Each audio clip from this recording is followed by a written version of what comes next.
Bienvenue sur notre chaîne. Ici, nous publions gratuitement les résumés des livres et des romans les plus utiles et les plus intéressants chaque semaine. Abonnez-vous à la chaîne et cliquez sur la cloche de notification pour ne pas manquer les prochaines vidéos. Bonne écoute!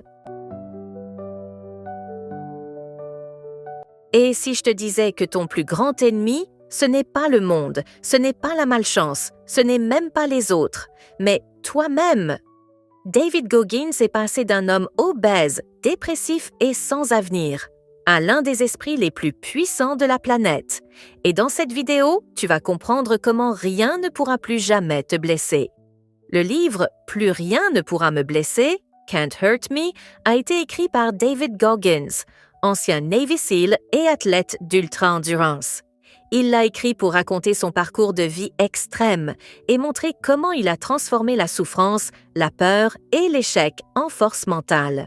Son objectif est d'aider chacun à développer une discipline mentale inébranlable et à dépasser ses propres limites. Introduction. Dans l'introduction, David Goggins ne cherche pas à impressionner le lecteur, il cherche à le réveiller. Il explique dès le départ que ce livre n'est pas destiné à être lu passivement, mais à être vécu comme un entraînement mental. Son message central est simple et radical. Chaque être humain possède un potentiel immense, mais la majorité n'en utilise qu'une infime partie à cause de la peur, du confort et des excuses. Il raconte que sa vie a longtemps été contrôlée par la souffrance, la honte et l'impuissance.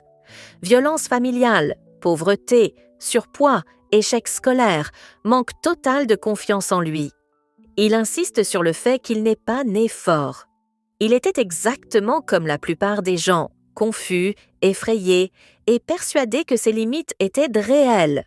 L'introduction montre ainsi que la transformation n'est pas réservée aux personnes exceptionnelles, mais accessible à toute personne, prête à changer sa relation à la douleur et à l'effort.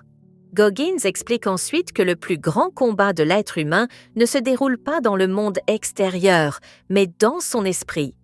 L'esprit cherche naturellement le confort, la sécurité et l'évitement de l'inconfort. Pourtant, selon lui, c'est précisément dans l'inconfort que se forge la véritable puissance intérieure.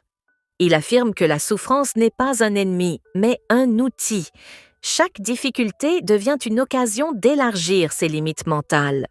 L'introduction met aussi l'accent sur la responsabilité personnelle. Goggins refuse toute mentalité de victime. Peu importe ce que la vie nous a fait subir, chacun reste responsable de ce qu'il décide de devenir. Cette prise de responsabilité marque le début de la transformation, car elle rend à l'individu son pouvoir. Enfin, il annonce clairement l'objectif du livre, apprendre au lecteur à développer une discipline mentale si solide que les circonstances extérieures, les critiques, l'échec et même la douleur ne pourront plus le détruire émotionnellement. Il ne promet pas une vie facile, mais une vie maîtrisée. L'introduction prépare donc le lecteur à une reconstruction complète de sa manière de penser. Elle établit les fondations d'une philosophie de vie basée sur la maîtrise de soi, l'acceptation consciente de la souffrance et la conquête progressive de son plein potentiel. Chapitre 1. Dans ce premier chapitre, David Goggins pose les fondations psychologiques de toute sa transformation. Il raconte son enfance marquée par la peur, la violence et la pauvreté.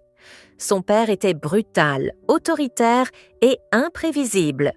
Cette atmosphère installe en lui une honte profonde, un sentiment d'infériorité et une vision négative de lui-même.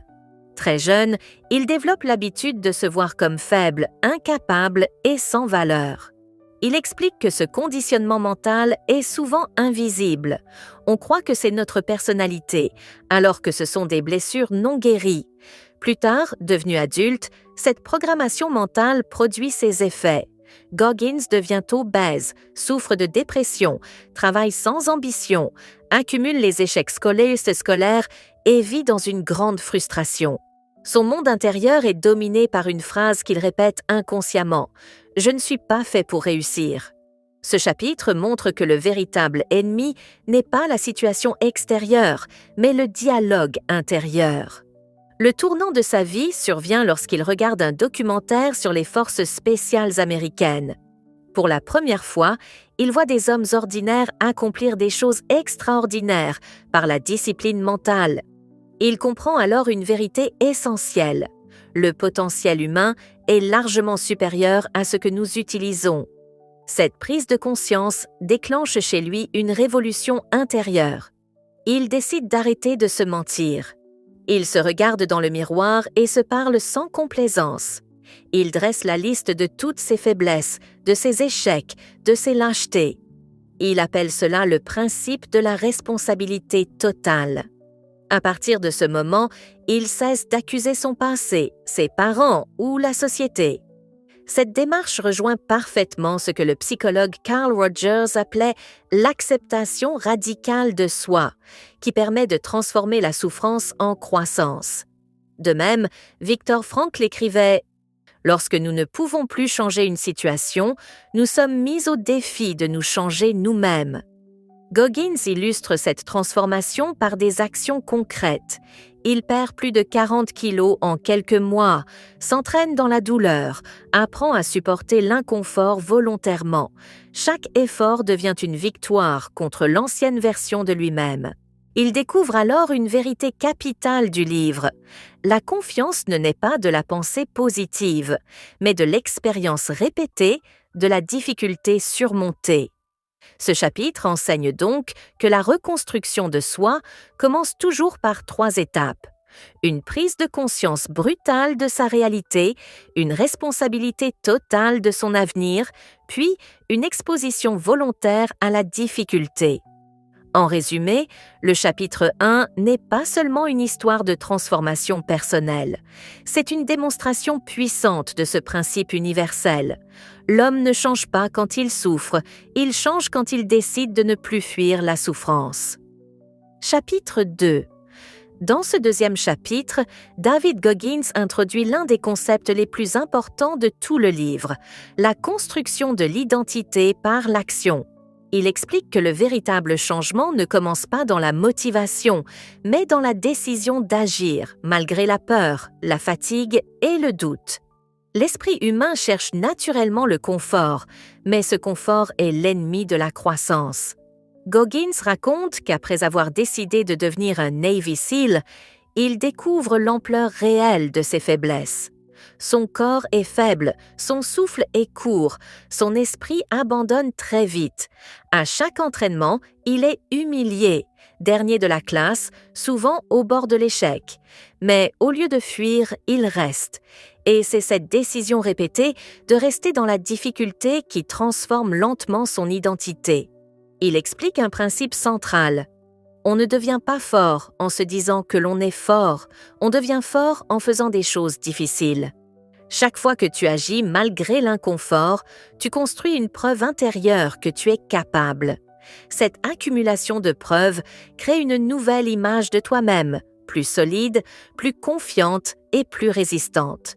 Ce mécanisme rejoint ce que le philosophe William James exprimait lorsqu'il disait « L'action semble suivre le sentiment, mais en réalité le sentiment suit l'action ». Autrement dit, ce n'est pas parce que tu te sens courageux que tu agis, c'est parce que tu agis que tu deviens courageux. Goggins introduit aussi la notion de callosité mentale. De la même façon que la peau devient plus dure lorsqu'elle est exposée à la friction, l'esprit devient plus fort lorsqu'il est exposé à l'inconfort.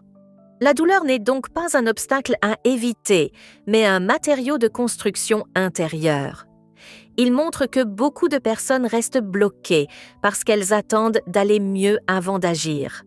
Lui fait l'inverse. Il agit pour aller mieux. Il court quand il est fatigué. Il s'entraîne quand il est brisé. Il continue quand tout en lui crie d'abandonner. Et à travers ce processus, il développe une confiance profonde, calme et inébranlable. Ce chapitre enseigne une vérité essentielle pour toute personne qui veut progresser. La version forte de toi-même n'apparaît pas par la pensée, elle est forgée par l'effort répété. En résumé, le chapitre 2 montre que l'identité est une conséquence directe de ce que tu fais chaque jour. Si tu veux devenir quelqu'un de plus solide, de plus discipliné, de plus confiant, tu dois choisir des actions qui correspondent à cette version de toi, même quand tu n'en as pas envie. Chapitre 3. Dans ce troisième chapitre, David Goggins plonge au cœur du combat mental. Il y développe l'idée que la majorité des êtres humains sont dominés par leur esprit, alors que le véritable pouvoir consiste à apprendre à le diriger. Selon lui, l'esprit est programmé pour éviter la douleur, la difficulté et l'échec. Mais cette programmation, si on la laisse aux commandes, empêche toute croissance. Goggins explique que lorsqu'une personne commence à se dépasser, une voix intérieure apparaît. Cette voix dit d'arrêter, de ralentir, de remettre à deux mains. Il appelle cela le gouverneur mental. Ce mécanisme protège le corps, mais il limite aussi notre potentiel. Très souvent, cette voix ne dit pas la vérité. Elle cherche simplement le confort. Il raconte ses entraînements extrêmes, où son corps est brisé, mais son esprit est encore capable d'avancer. À travers ces expériences, il découvre que la limite ressentie n'est pas une limite réelle. Il apprend à observer sa douleur, à l'accepter, puis à continuer malgré elle. Cette maîtrise progressive lui permet d'accéder à une puissance intérieure qu'il ignorait totalement. Ce principe rejoint les travaux du psychiatre Viktor Frankl, qui écrivait que l'homme peut tout supporter s'il donne un sens à ce qu'il endure. Goggins, lui, transforme la douleur en carburant. Chaque souffrance devient une preuve supplémentaire de sa capacité à résister. Il insiste sur le fait que l'endurance mentale ne naît pas dans les moments faciles, mais dans les instants où tout en nous veut abandonner. Plus on traverse ces moments, plus l'esprit apprend qu'il peut survivre à l'inconfort. Et plus cette certitude grandit, plus la peur perd son pouvoir. Le message central du chapitre est clair. Celui qui refuse d'obéir à ses limites mentales découvre une version de lui-même que peu de gens atteignent. En résumé, le chapitre 3 enseigne que la douleur est un passage, pas une fin, et que chaque fois que tu avances malgré elle, tu élargis ton territoire intérieur. Chapitre 4. Dans ce quatrième chapitre, David Goggins développe l'un des piliers centraux de sa philosophie, la discipline quotidienne. Il explique que la motivation est instable, émotionnelle et temporaire, alors que la discipline est calme, rationnelle et durable. Celui qui attend d'avoir envie pour agir reste prisonnier de ses émotions. Celui qui s'impose d'agir chaque jour construit sa liberté. Goggins raconte comment il a structuré sa vie autour de routines exigeantes. Lever avant l'aube, entraînement même quand il pleut, même quand le corps est fatigué, même quand l'esprit est vide. Ces petites décisions répétées ont lentement transformé son identité. Il ne se demande plus s'il doit agir, il agit parce que c'est ce qu'il fait désormais. Il montre que la discipline ne consiste pas à se punir, mais à se respecter. Chaque action difficile accomplie renforce l'estime de soi. À l'inverse, chaque promesse non tenue affaiblit la confiance intérieure. Cette idée rejoint les travaux du psychologue Albert Bandura sur le sentiment d'efficacité personnelle. La confiance se développe par l'expérience de la réussite face à l'effort. Goggins introduit aussi la notion de structure mentale. Lorsque ta journée est organisée autour de ce qui est important et difficile, les excuses disparaissent. L'esprit n'a plus d'espace pour la paresse. La discipline devient alors un système qui protège contre les moments de faiblesse. Le message central du chapitre est simple et puissant. La discipline quotidienne crée une liberté à long terme. Celui qui accepte la rigueur aujourd'hui récolte la paix intérieure demain. En résumé, le chapitre 4 enseigne que la vraie transformation ne se joue pas dans les grands moments, mais dans les décisions ordinaires que l'on répète chaque jour, surtout quand personne ne regarde. Chapitre 5. Dans ce 5e chapitre, David Goggins explore le lien fondamental entre la douleur et la croissance personnelle. Il affirme que la majorité des gens cherchent à éviter la souffrance, alors que la souffrance est précisément l'outil le plus puissant de transformation intérieure. Pour lui, une vie confortable produit un esprit fragile, tandis qu'une vie exigeante forge un esprit solide. Goggins partage plusieurs épisodes de ses entraînements extrêmes où chaque muscle crie d'arrêter, où la fatigue devient insupportable et où la douleur semble envahir tout l'être. Pourtant, il continue. Et dans cet effort, il découvre une vérité essentielle. La douleur est temporaire, mais la fierté d'avoir tenu est permanente. À force de traverser ces tempêtes, il développe une relation nouvelle à l'inconfort. Il ne le craint plus, il l'accueille comme un signal de progression. Cette philosophie rejoint les travaux du philosophe Friedrich Nietzsche qui écrivait « Ce qui ne me tue pas me rend plus fort ». Goggins transforme cette idée en discipline de vie. Chaque difficulté devient un entraînement mental, chaque épreuve une opportunité d'agrandir son seuil de tolérance. Il explique aussi que beaucoup de personnes restent prisonnières de leurs anciennes identités parce qu'elles refusent la douleur du changement. Or, changer exige toujours de quitter une zone de confort. Tant que cette douleur n'est pas acceptée consciemment, la personne répète les mêmes schémas. Le message central du chapitre est que la douleur n'est pas un signal d'arrêt, mais un signal de croissance. Celui qui apprend à marcher vers ce qu'il fuit devient émotionnellement indestructible. En résumé, le chapitre 5 enseigne que la vraie force ne vient pas de l'absence de souffrance, mais de la capacité à traverser la souffrance sans abandonner son cap.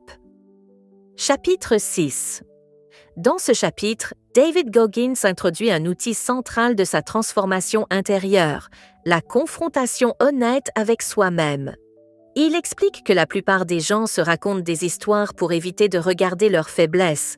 Ces histoires protègent l'ego, mais elles empêchent toute progression réelle.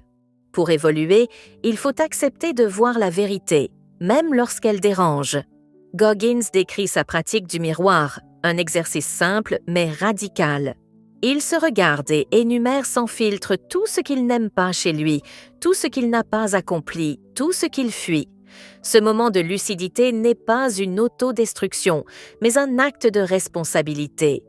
À partir de cette vérité brute, il peut enfin agir efficacement. Il explique que l'honnêteté personnelle crée de la clarté, et la clarté crée de la puissance.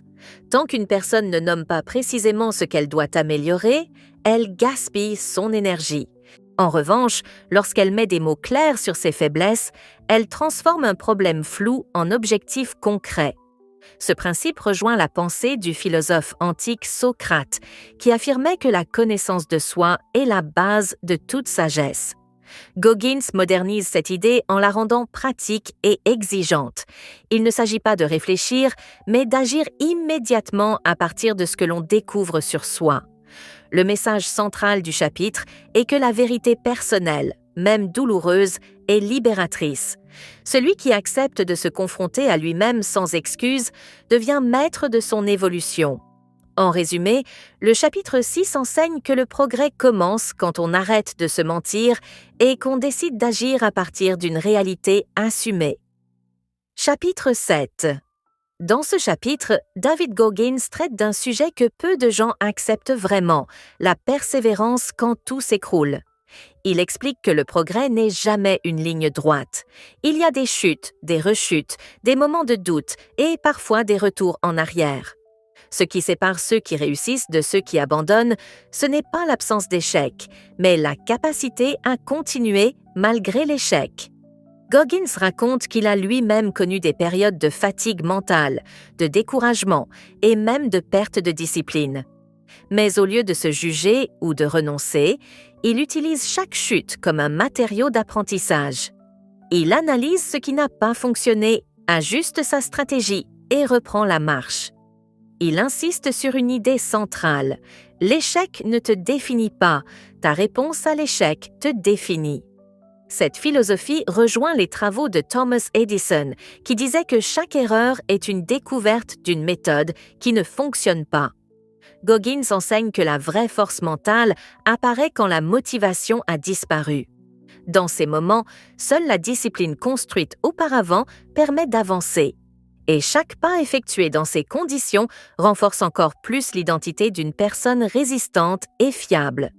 Le message central du chapitre est que l'endurance émotionnelle est une compétence qui se construit. Chaque fois que tu refuses d'abandonner après une chute, tu ajoutes une couche de solidité à ton caractère. En résumé, le chapitre 7 montre que la victoire la plus importante n'est pas de ne jamais tomber, mais de toujours se relever. Chapitre 8. Dans ce chapitre, David Goggins aborde la peur comme l'un des plus grands freins à l'évolution humaine. Il explique que la peur ne disparaît jamais vraiment, mais qu'elle peut être dominée par l'action répétée. Plus une personne évite ce qui lui fait peur, plus cette peur devient puissante. À l'inverse, plus elle avance vers ce qui l'effraie, plus la peur perd son contrôle. Goggins raconte comment il a volontairement choisi des épreuves qui l'intimidaient profondément, comme des courses d'ultra-endurance ou des entraînements militaires extrêmes. Chaque fois qu'il franchissait une nouvelle barrière, son esprit enregistrait une preuve supplémentaire qu'il était capable d'affronter l'inconnu. La peur cessait alors d'être un mur et devenait un simple signal. Il insiste sur le fait que la majorité des limites que nous croyons réelles sont mentales. Le corps est bien plus capable que ce que l'esprit nous autorise à croire. En exposant volontairement son esprit à l'inconfort, Goggins élargit progressivement son champ de possibilités. Cette vision rejoint celle de la psychologue Susan Jeffers qui écrivait « Ressens la peur et fais-le quand même ». Goggins transforme cette idée en méthode de vie. Le message central du chapitre est que la peur ne disparaît pas par la réflexion, mais par l'action. Celui qui apprend à avancer malgré la peur devient libre intérieurement. En résumé, le chapitre 8 enseigne que chaque peur surmontée ouvre une porte vers une version plus puissante de soi-même. Conclusion. Le monde n'a pas besoin de personnes confortables, il a besoin de personnes fortes, disciplinées, inarrêtables. Et cette version est déjà en toi. Si cette vidéo t'a parlé, like, partage et abonne-toi. Car ici, on ne se contente pas de rêver, on devient indestructible.